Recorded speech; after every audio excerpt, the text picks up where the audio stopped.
Hello again, and welcome back to part two from the reading of Keeping in Touch with Cheryl, a memoir, and titled How to Make Better Decisions.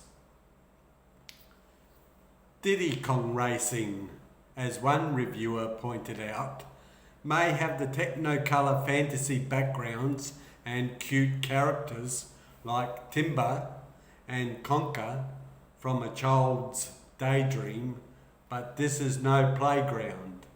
Only consistently good and strategic play will win and advance your chosen cutie.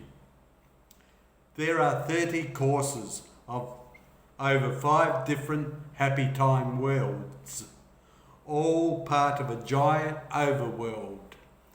Racing is only part of the player's challenges, which include boss characters to defeat, stack of silver coins to collect, multicolored balloons to snag, and yellow floating bananas to gobble up.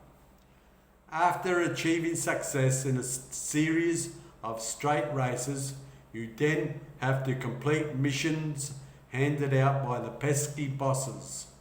Each mission is harder, and after you manage to collect enough trophies, you still must race cute opponents in a sequential series of races to complete and win the trophy race. One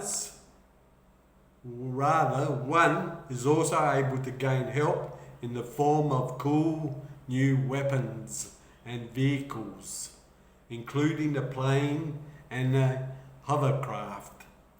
The key phrase here is only consistently good and strategic play will win, i.e. discipline. What was soon discovered was that as an adult, now in his 40s, I was carrying too much emotional and psychological baggage to make any significant headway into this game. Hence, it was essential that a complete and honest appraisal of every facet of my personal traits and habits had to take place. And those deficiencies then had to be confronted. Thus, I set about, with the assistance of the game, to identify and remedy